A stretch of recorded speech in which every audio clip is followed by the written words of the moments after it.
Hi there, thanks so much for joining me today. I'm Jackie, and today I'm going to make a sea glass mosaic on this 8x10 mirror. Now I've only made a sea glass mosaic on a mirror once. It's the one hanging on the wall here behind me, and it's kind of a unique project because you're making a sea glass mosaic. You can't put the pattern on the back and look at it because you can't see through the mirror, of course.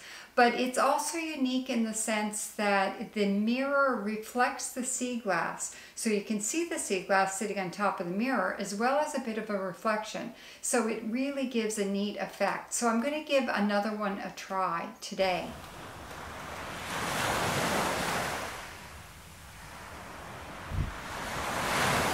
So I'm going to zoom in here to show you a little bit closer the effect that you get when you put your sea glass on a mirror. As you can see the sea glass fairly clearly, but you also see a bit of the reflection of the sea glass in the mirror. Makes the sea glass look a little bit bigger than what it actually is. Gives a very neat effect. So you can't hang this in a window so that you have the sunlight coming through, but it still gives you another option for a way to display your sea glass. And it's a nice one to hang on the wall. So I've decided that on this mirror, I'd like to create a tree and then have a little person swinging on a swing from the tree. And I really thought that a lot of my larger greens would make a really nice tree design. And what I'm going to do, I picked out a whole bunch of greens here, and I'm going to try to arrange them in a way that they form a great big gigantic tree. But I'm not putting them really tight together.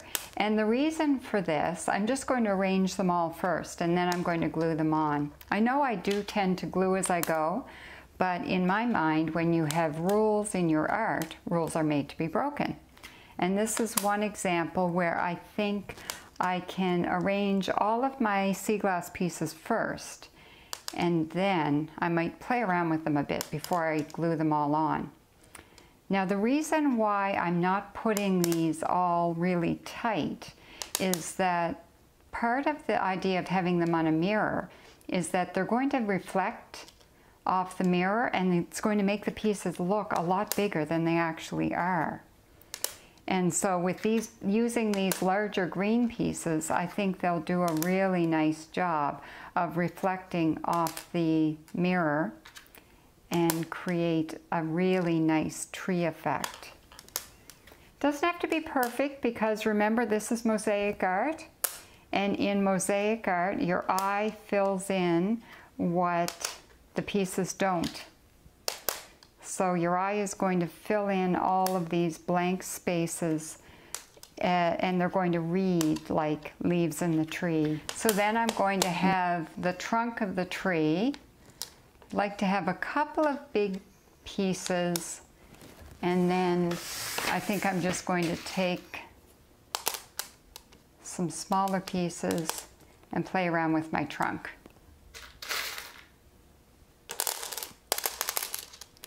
I'm going to put the pieces quite a bit closer together for the trunk, but I do want a couple of great big pieces there. So it helps read like the knot in a tree. And then I've picked out a piece of pottery that to me is like a swing, swinging from the tree. And I'm going to put a nunchuck on the swing, so it's like a child standing on the swing, swinging. And then I'll use a few of my really tiny brown pieces to make the strings of the swing. And what I'll do is I'll put pieces on edge here so that it's like the rope going from the, holding the swing from the branches of the tree.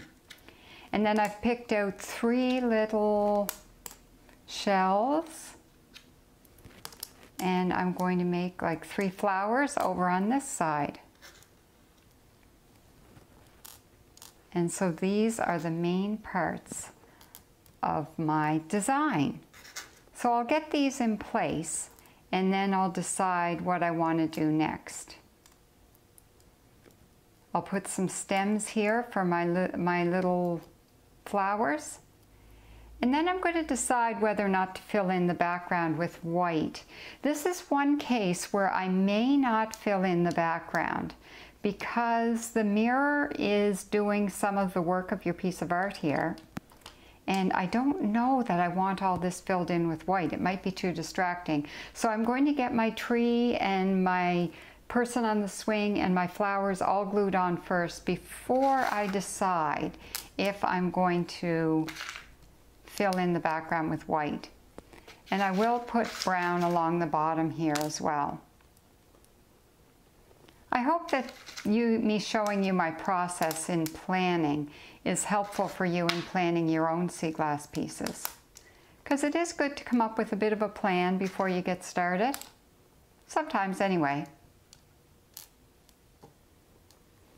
So I'll just go ahead and play around with these, then I'll start gluing them on and I will show you what I come up with. So I played around with all those pieces and got them put in place, and I glued on my child on the swing.